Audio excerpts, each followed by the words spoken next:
Welcome to the Architect's Possibility Podcast with David Bradley of Blueprint for Living Coaching. Each week, we connect with design professionals, just like you, who are using their creativity, leadership, and passion to make the world a better place in ways both big and small, every day. Now, here's the host of the Architect's Possibility Podcast, architect and executive coach, David Bradley. Good day, everyone. Welcome to the Architect's Possibility Podcast. I'm David Bradley, and I have the pleasure of speaking today with Chip von Weise, who is principal of von Weise Associates Architects here in Chicago. Chip, good to see you. Good to see you, David. Thanks for joining me here. We've had some previous conversations about what's up, but maybe you can take a moment to let people know who you are and what you're up to as an architect in this great city. Great, thank you. We are a firm of 8 to 10 people, founded in 1997, and we have a diverse range of projects, everything from high-end single-family homes to some school work that we do, commercial building renovation, corporate interiors build-outs, and the occasional restaurant and odds and ends. Sort of a classic design boutique focus on design sensibility, design interaction with clients, and a diverse range of projects, typologies, and stylistic responses related there too. How long have you guys been in practice?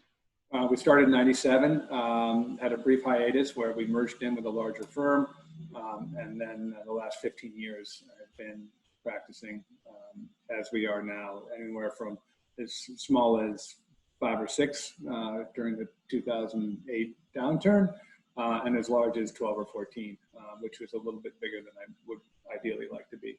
Got it. When you started out, did you have the intention of having that diverse a portfolio, or I'm curious if it was kind of we'll take what comes in the door, or if there was an intentional. Yeah, there was some of that, but the focus on diversity is self-conscious. The idea is that as larger architecture firms begin to silo people into areas of specialty for efficiency and expertise, it helps both in terms of producing the project and in terms of marketing to clients. If you talk to the people who are at those big firms in those areas, it's difficult to stay there for a long time because you burn out. Mm-hmm. What we do is really grueling and grinding, and for me, intellectual stimulation is an important part of it. So we really try to have a diverse set of projects so that we can move staff around and have them stay intellectually fresh and motivated. And it's selfishly for me, it gives me a day where I might be talking about a single family home, master planning a school, and doing an office layout. Got it. I've gotten to know you a bit as an educator. How do you integrate that into your studio? Well, thank you for asking. We have been for the last 5 years running a program for Virginia Tech out of our studio, and the previous 12 years or so before that, we were engaged with this studio. It's called the Virginia Tech Chicago Studio, and it sends a small group of students to Chicago for the whole semester. And they take a design studio, they take a building technology seminar, and they have a professional practice course. And I am the director of the program, and I teach the design studio and the building technology class. And I have a colleague, John Sievertson, who used to be the managing principal at OWP&P and then Canon when OWP merged into Canon. And he's retired now, and he is teaching the professional practice curriculum. So the students come here for 15 or 16 weeks in the spring and the fall, and we do a design studio that is a real project that has a real site, a real client, typically a developer. We've been doing multifamily mixed-use developments. I like them to be pretty large in scale. The students are coming from Blacksburg, Virginia. It's a very good program, but Blacksburg is a town. Essentially, the university is the town. Right. There isn't much urban density. There's not a lot of diversity other than the students that so you don't have those typical urban issues. And so the students want to come here, they want to grapple with those issues, and they want to do a project on a scale commensurate with the scale of the city. This semester, for example, we're going to be doing a multifamily affordable housing project at the western terminus of the 606. The 606 development down in West Chicago, the western side of Chicago. Correct. It's essentially Chicago's version of the High Line. It's Right. An elevated train track that's been turned into a park, running path, bicycle path. Right. And it runs through Bucktown and Wicker Park, really Bucktown proper. And the western terminus of it is a more diverse, not as affluent neighborhood. There's a local developer that's teamed up with a larger developer to do a fairly large mixed-use affordable housing project there. So I'm curious, is that a project that you would be doing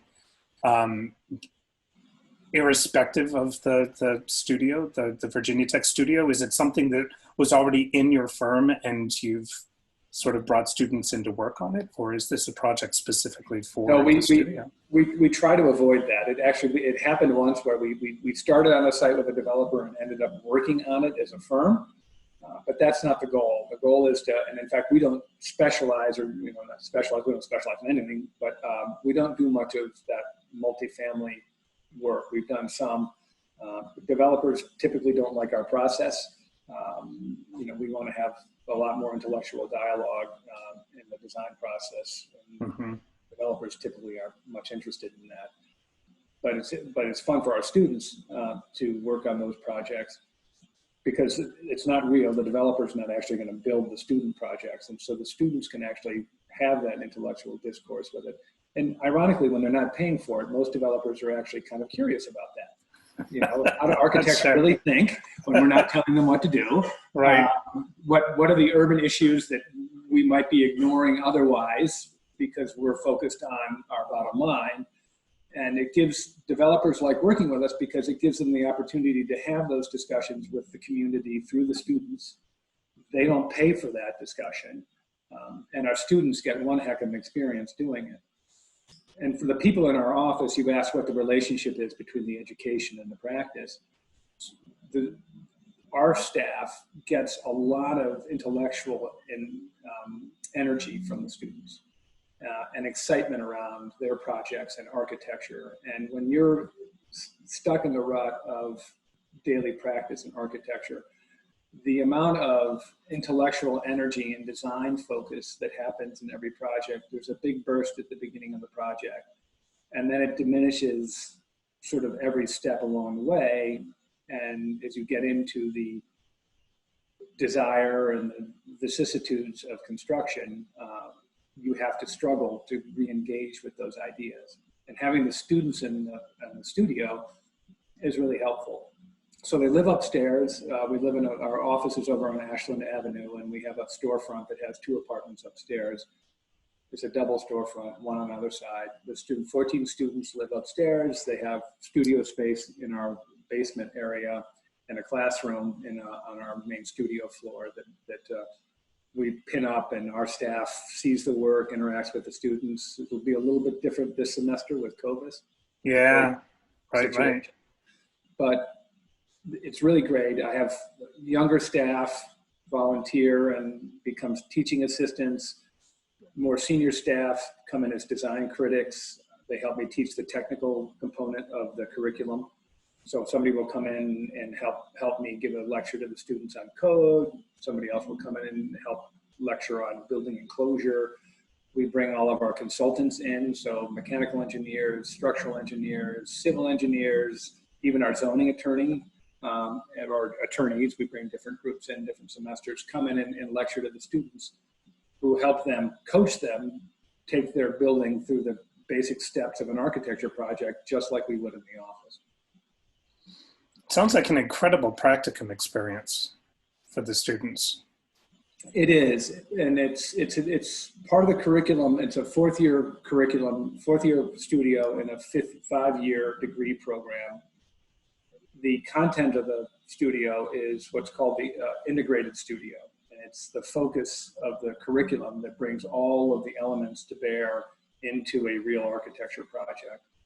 So then the accrediting board takes particular focus on this content in all the schools that they go around during their accreditation visits. And it's really helpful for the students to do it in a place like Chicago, in a working firm, using all the consultants. Whereas if they're in a studio back in Blacksburg, it's one professor, maybe he can cycle some people through. There aren't a lot of sophisticated consultants in Blacksburg, Virginia. Right. So they're somewhat limited as to the outside resources they can introduce the students to. So it's very helpful for them to do that here. Having said that, when we are focusing on all the real world parts of the project, we really challenge the students intellectually. So, I get them out of their comfort level. We'll read some Wittgenstein. We'll read some, this semester we're reading a couple of excerpts from books on social justice in relation to the south side of Chicago. In this case, our project's on the west side, but some of those same issues hold true. So we want to engage in that dialogue while simultaneously having them design and draw a reasonable facsimile of a real project. And the goal there is very, very self-conscious on our part. We want to make sure that the students understand that by making the building real, in other words, having plumbing plans and structural plans and civil plans and having to negotiate zoning and building codes, that doesn't mean the building gets dumb and doesn't have intellectual content. Nice. What was the inspiration for all this? How did this actually come into being? Serendipity, like most of life. How do you meet your spouse? Well, happen to, be in the right place at the right time. So now dean of the academic dean at the program at the school back in Blacksburg, a woman named Catherine Albright, had just moved to Blacksburg to start teaching. And she came from Chicago and she worked at SLM, and her husband worked at SLM and was staying in Chicago. So she was going down to Blacksburg to teach, and after 2 or 3 years of teaching down there, she convinced the dean, the then dean, now she's the dean, that having students come up to Chicago and doing a studio based out of Chicago might be kind of interesting. And so she started the program. And I met her through a Virginia Tech alum who thought I might be a good juror to talk to the students. And one thing led to another, and we became involved, our studio became involved in the program, and I took it over 5 years ago. Wow. I love how things like this just kind of develop out of thin air. I love what you just said about serendipity, like being in the right place at the right time with the right people.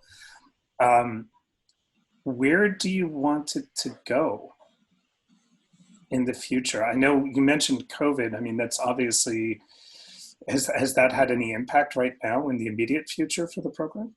Well, the immediate future makes it more complicated. So we're going to get students in, and we're going to quarantine for 14 days in our building. Okay. And create a cohort. This is the strategy. I hope it works. Okay. All the students, it's going to take a lot of commitment from the students to come to Chicago and not want to go out and party and explore the city freely, at least not initially. Right. And then we'll see where it goes. We have contingency plans in the event that a student comes down with COVID. We'll have to isolate that student either here or send them home, so that, like everybody else in the world, we're just all going to try to be super careful about it. Not all of the lectures and classes will happen in person. Some of the lecture content for the building technology class and some of the lecture content for the professional practice class will happen online. So we'll have a combination of Zoom lectures and in-person lectures. My conference room, classroom space, which is also our conference room, can only handle half the students in person with the proper social distancing. So we're looking for another lecture location that we might use as an alternate, where we have 14 kids, where we can get all 14 kids into one room, but I want it to be local where we can walk. So actually, Studio Gang, who's around the corner from us, has a space that we might be able to use every so often. So there might be some opportunities for us to do that, but and then all the desk crits and all the studio work will happen in person, and we'll do pinups, alternating half the group in the room for a pinup, and then the other half looking digitally, and then we'll rotate halfway through the pinup, and the students who were in the pinup leave and the ones who were watching via Zoom will come back in. And we have cameras in the classroom that can move around. But I think what we'll probably do is most of the presentations and the projects will happen digitally. Which we've been doing fairly regularly anyway. It's one of the biggest differences that I've found between academia and real practice. In real practice, I can't tell you the last time we exclusively showed a client just some drawings on the table or pinned up on the wall. It's just, you don't do that very often because the drawings are all generated digitally. We still draw by hand up front, but even then we scan those in and work through them in various software to manipulate them. Right. So everything's digital. So the students come here and we would give them assignments, and for some of them, it's the first time they've ever had to present digitally. And to me, that's an interesting dilemma because I understand the power of a real physical pinup and the object quality of a real drawing in the academic setting. But these students have to understand how to work across different media and different kinds of presentations. So I'm not worried about the loss of the physical pinup. The digital presentations actually are pretty effective. We finished last semester online and the final review was via Zoom, and it was actually, I thought, very, very exciting. It allowed me to bring in jurors from all over the country. I had a buddy of mine who's a professor out at USC, another buddy of mine who's a professor at Pratt, and I had somebody who's at the GSD, and we all got together and printed the students online. It was really fun. That is a huge benefit of if you kind of make lemonade out of lemons, right? Yes, we have to be socially distanced and virtual, but you do get to pull in a lot of resources that you might not have access to financially otherwise. Asking people to fly in for a jury or things like that. Yeah, and we're seeing it in practice too. We have a lighting designer we love who moved to Philadelphia, and our clients were squeamish about, well, why don't we use a local lighting designer? And now they're like, well, duh, it doesn't matter. Right. So I just got off of a 2-hour Zoom call for lighting design on a really big vacation home, and it didn't matter that she was in Philadelphia. We were all looking, because my client may be in Ravenswood, but she was on the computer. She wasn't in my office. We haven't had a client in the office since February. It's an interesting pivot that everybody's having to make. With is there a program like this? Is this unique, or is there a program? Are there other programs like it? In terms of academic programs, I've never heard of anything exactly like it. A lot of schools, Harvard does a lot of studios all over the world, and that format is they raise money and they fly the studio to the site location for a week or two, do some site research, and then go back to Cambridge and then do the studio, and that's fairly typical. But moving kids to an off-campus location like this and then embedding them, the other thing that we can't do this year that we have done in the years past, which is really how we engage with the studio, is that the students come and we divide them into groups of 4, and they go off and they all have a desk at various firms. So they do their academic work, and they have mentors at those firms who then will look at their academic work every week and give them coaching. And then the last 3 weeks of the program are an internship where they work at those firms on that firm's work. So SOM, Gensler, Studio Gang, Perkins and Will, Booth Hansen, Juan Marino Architects, a bunch of firms, some smaller residential firms we sprinkle in so that the students will have a look at a diverse group of architecture practices. And that probably we can't do this year because of COVID. Yeah. Our mentors have volunteered. The students will go to those firms periodically to meet with their mentors, but most of the interaction will be online. And they'll do an internship, and a couple of the firms will do those live, and a couple of the firms, those will be virtual internships. But that portion of the curriculum is extremely unique, where the students are in a firm, they do their academic work, but have mentorship at that firm. And the whole point is, while they're in that firm doing their academic work, they're still going to the lunch and learn. So that when the rep comes in to talk about the new curtain wall system, they listen in on that.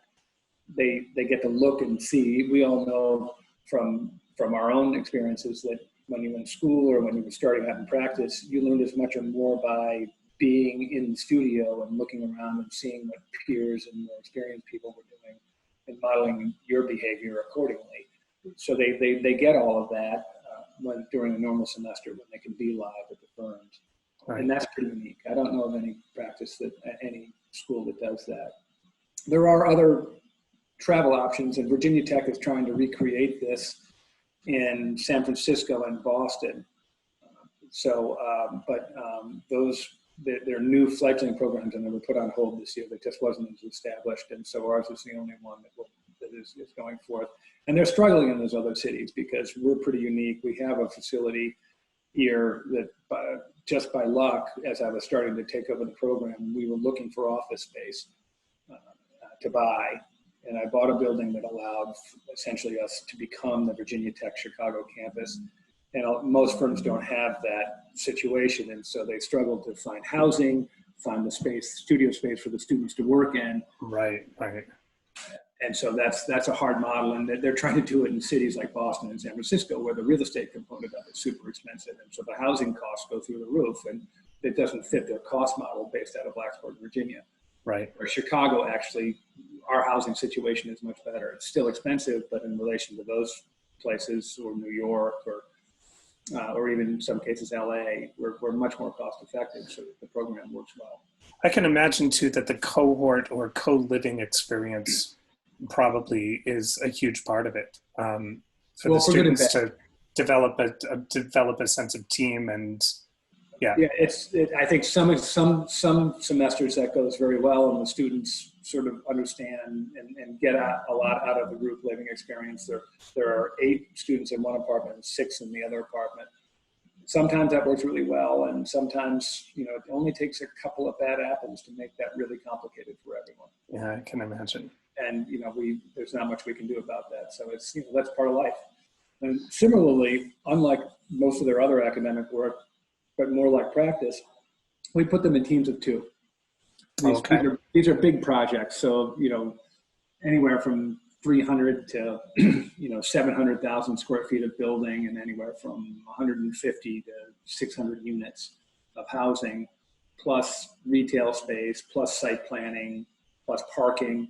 It's a big project. And so we pair them so that they can produce more work in the semester. Which one of the program chairs back in Blacksburg has a real problem with, because he's always asking me, how do you know who does what? How do you know who knows what? And I'm like, well, Zaha Hadid wins a lot of awards, or did when she was alive. We now know that practice is doing very well without her, but it was always her name on everything. So in this way, it's no different than the practice. So I don't worry about who does what. I worry about what the product of the pair is, with an understanding, and I've seen enough of it now, that if they're not working well together, the project's never very good. Yeah, right. So if they're not sharing the learning and the output, it's hard for one person. I've only had one student who was amazing, and she basically did the whole project, and the other person was along for the ride, and that's pretty unusual. Yeah. Well, where would you want to take the program? Like if time, budget, and COVID weren't considerations or weren't circumstances, what would you want it to develop into? Well, it's an interesting question, because it's the same for practice, right? In other words, if you're thinking that your practice is progressing, in most cases, most people would evaluate that on growth. And the business model and capitalism says that if you're not growing, you're dying, essentially. Right. Architecture practices, especially boutique design firms like ours, sort of fly in the face of that. So I actually merged in at one point with a firm that had offices here and in Denver, and I was running, there were 30 people here, and at the highlight, it was a 2-year stint, and I hated it. To me, bigger wasn't better. And the reason for that is, if you don't have your hands on the pulse of the work, and also importantly on the pulse of the relationship with the client, for me, I felt like I was missing everything that mattered about the work. Yeah. I didn't really want to be on an airplane flying around showing pretty pictures to clients that I didn't draw and sometimes didn't really have a good sense for what the real concepts were behind them. Gotcha. And so the practice stays small for that. And I think the program will stay small for the same reason. 14 students is a gift in the teaching world.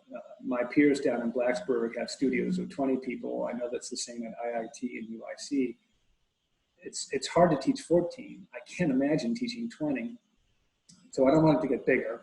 But what I do want it to do is I think we want to begin to take on different project types. And as the project types change, I want to be able to we've been concentrating with, we worked with Sterling Bay, we worked with Related, we worked with these high-end sophisticated developers, and that was great because it gave the students a look at what those sophisticated companies do. And they were housed in big firms like Perkins & Will and SOM, and so that all fit really nicely. I'd like to change that up and have more diversity in the project type and get more out into the neighborhoods. And I think that as a practice, we're doing the same thing. We're beginning to apply for city programs to do work in underserved neighborhoods. It's clearly very topical right now in what's happening with the Black Lives Matter movement. Right. And that's why our project is out west in a Hispanic, underserved Hispanic neighborhood that abuts an African-American neighborhood. And I'd like the studio to begin to engage more in that. And I'm hoping as time goes by that maybe we even have a studio that's not an integrated studio where we can really engage more with urban issues, cultural issues, and ideas around social justice and access. Interesting. Are you teaching outside of this as well? No. It sounds like, okay, so it sounds like this is kind of satisfied your desire to be teaching architecture. Yeah, well, I'm a full-time professor at Virginia Tech, so I can't run a I see. Be Gotcha. a full-time professor and teach somewhere else. Gotcha. Okay, I wasn't. We do have staff members, and because I think this is part of what being a teaching-based studio is, for example, right now, CPS runs a program, a summer school program, some of the content of which, or one component of it, is architecture. And she goes and teaches for 2 weeks. We give her that time off, paid, and she goes and teaches Chicago public school kids architecture for 2 weeks. And it's really an outreach program for mainly underserved kids to get exposure to different professional opportunities. Nice. So there's a finance component, there's a real estate component, there is lots of other components, one of which is architecture. She goes down and does that. Well, I have another woman who's involved in teaching English as a second language to Chinese students. So the studio essentially has that. When you have that culture, people come here because they're interested in that, and they will reach out and engage in it above and beyond just what I do. Okay. What are the principles that you bring from your practice into your teaching? Like, how does your personal philosophy or the way that you choose to run your practice translate into what you want to impart to your students? That's a good question. I think that the personality of our firm is based on dialogue, research, and passion for design. And that's all centered around a focus on the personal interaction between our design team and our client. So if you start with that it's about people in general, and that architecture and great architecture should and is about people. And it's not just big sexy forms that look great on the skyline or other stuff. That could be great, but if it's not really working at the personal level, it's not working. And our practice starts with that and builds really good architecture around that. And that in turn creates good relationships with clients that creates repeat business. In the academic studio, we have research and rigor. We respect each other as individuals, but we have really hard discussions. And I think one of the biggest differences between our studio environment and a typical academic studio environment is that when something's really not very good or doesn't meet the objective of the assignment, we're going to talk about that in very direct terms. It's also sort of a Midwestern thing, right? I mean, we're pretty straightforward, direct people. Yeah. We're not gonna couch our criticism in some sort of obtuse language that makes the students sort of feel good, but kind of confused. If it's not very good, we're going to say, that's not really very good. And here's why. And here's how you can make it better. And ironically, that's kind of unusual. I have a reputation down in Blacksburg for being kind of tough. But the students come and they go back and they tell everybody down there, you should go up to Chicago because it's hard. You're going to work harder than you've ever worked in your life. Sometimes you're going to have somebody tell you that something's really terrible, and you're going to come away having learned a ton. And our practice is kind of like that. We work super hard. We're very direct. We have good relationships with the people, so you can't be direct if no one trusts you. If you don't have that trust, you can't have the dialogue. I think it's super valuable. I'm wondering having worked with students who are going through architecture programs, what are the things that you think that you notice are places where they stop? They stop. It takes them a little while. And this isn't just an architecture thing. My kids, I have grown, kids who are the same age as some of my students, and or my kids are now a little bit older. But the notion that something they could make is bad to some of the students is a really novel idea, because essentially they've been getting so much positive reinforcement over the years that the notion that somebody would just stop and look at it and say that's really bad really throws them for a loop. And some of the students really struggle to overcome that because they're so used to getting positive reinforcement, even when they produce something that's bad, in the form of, well, look, this is really good in this area, but maybe you should try this, instead of, this is pretty bad. This area is okay, but overall it's really bad, and here's why, and here's how you can fix it. That's really hard for them to do.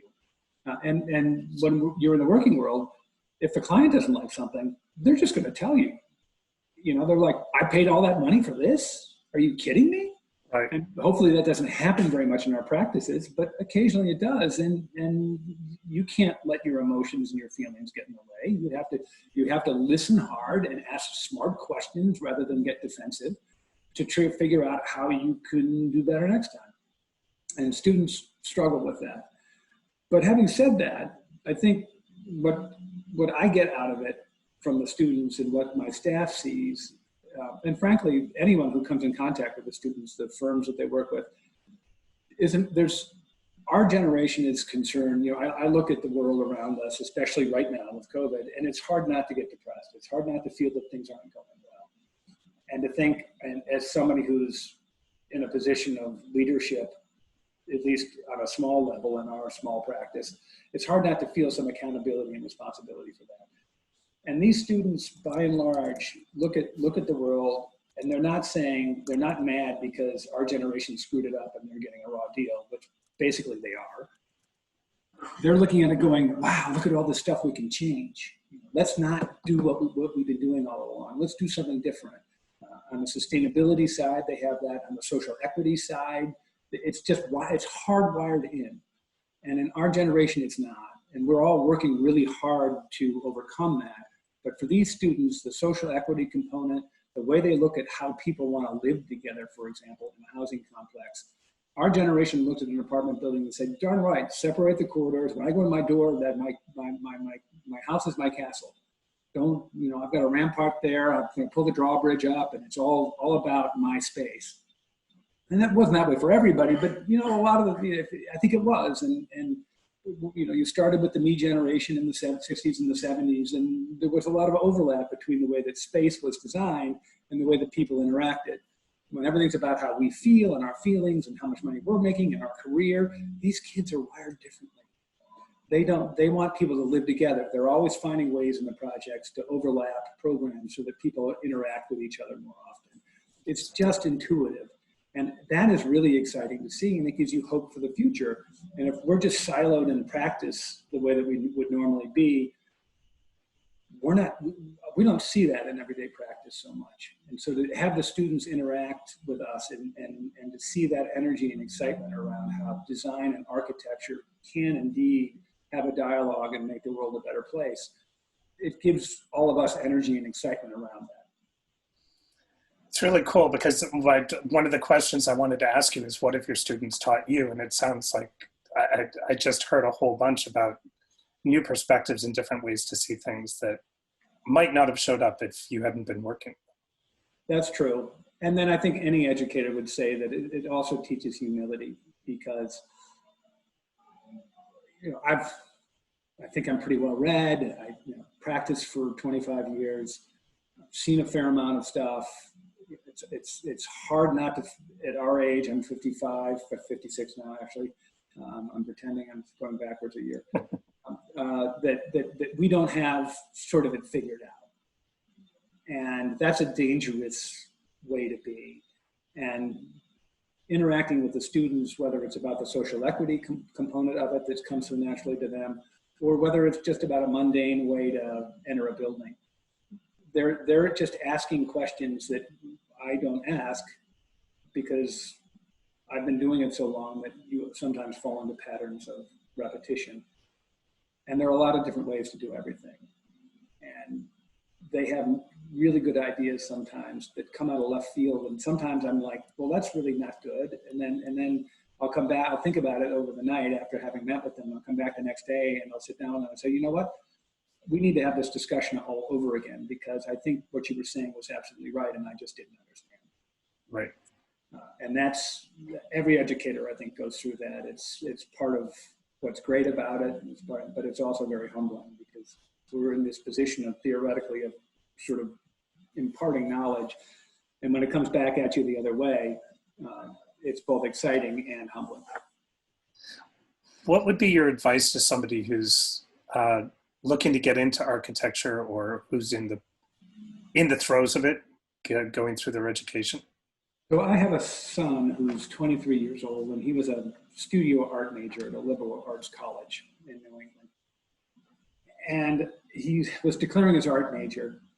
And I said, well, I was an art major, and that was my path to architecture. I went liberal arts and then got a master's degree in architecture. And I was a drawing and painting major at a liberal arts college, at Amherst College in Massachusetts.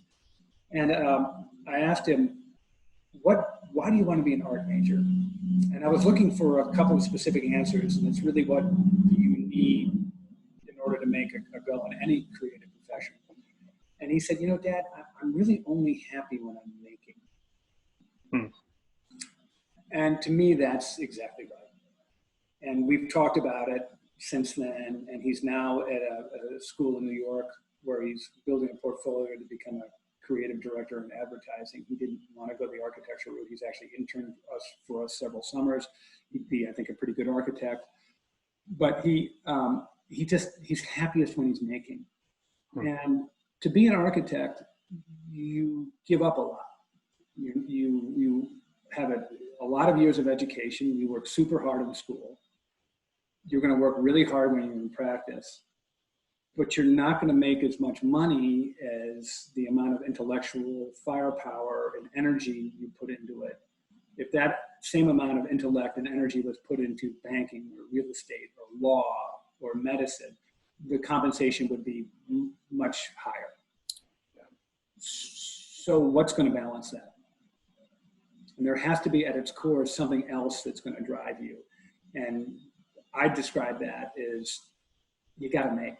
You gotta want to make stuff. And it doesn't necessarily have to be, I want to draw really cool buildings and really sexy design. It could be that I need to make details. Or, I really love putting together systems for curtain walls. It has to be that joy of making. It's getting lost in the process of the making and having that be fulfilling. And 5 or 6 hours go by and you look up and you're like, oh, wow, okay, well, I just, that was great. Not, oh, that was a real drag, when do I get my paycheck? Right. Because if that's how you're doing it, then it's going to be a long, grim road because your paycheck is never going to be big enough, and you're going to work much harder than you think you should. What do you want your impact to be when all is said and done? I don't spend a lot of time thinking about that, and I always read stuff about you get a second-term president, and they're always focused on their legacy and all of that. And to me, that sounds so self-serving. But I think that if I had to sort of comment on it, I think I'd like the legacy to be that we've built good architectural projects that people can enjoy for multiple generations, and whether that's a work environment that is good enough now but has the ability to be flexible and change and evolve in the future, whether it's a school environment that has a long runway of growth and really old good school buildings from the early 20th century. They're still around, and you can renovate those and turn them in and adapt them for today pretty easily, and they're still elegant, beautiful structures. I'd like to think that we can make architecture that has that same sort of sensibility, both across all the different areas where we practice, that essentially give people the ability to have great experiences within them and to have that continue through time. I like that vision. Chip, if somebody wants to know more about the Virginia Tech Chicago studio, how can they get in touch, or where can they go? Well, they can go to the Virginia Tech website. There's a small blurb for the Chicago studio under the travel programs, or you can go to vonweiseassociates.com and then reach out and send a question to the dialogue box on the website, and then we'll get back to you. And that's ironically, that's probably the best way to do it. We keep talking about having a Chicago studio website, but I've never gotten around to that. We end up posting a lot of Chicago studio stuff on our Von Weise Associates site, and Virginia Tech, obviously, in their newsletters and in their information has Chicago studio information. Excellent. Chip, listen, I think we'll wrap it up there. Thank you so much for the conversation. I really want to acknowledge you for your commitment and your leadership and your integrity, working with these students and within your own firm to make better spaces for all of us. I'm really impressed with the commitment to expanding and improving architectural education. I think it's the type of experience that you've created here in Chicago for students is sorely lacking in a lot of architectural education. That sort of hands-on immersion experience that's it's going to make better architects of all those people. So thank you, David. Thanks very much. We're having fun doing it. Absolutely. Chip von Weise from Von Weise Associates here in Chicago. I appreciate your time, my friend. Thanks a lot, and well, have a great day. Thank you. You too. Thanks for joining us this week on the Architect's Possibility podcast with architect and executive coach David Bradley, produced by Blueprint for Living Coaching. Make sure to visit our website where you can subscribe to the show in iTunes, Stitcher, or via RSS so you'll never miss a show. And be sure to tune in next week for our next episode of the Architect's Possibility podcast. Until then, keep celebrating the possibility in your life and make it a wonder-filled day.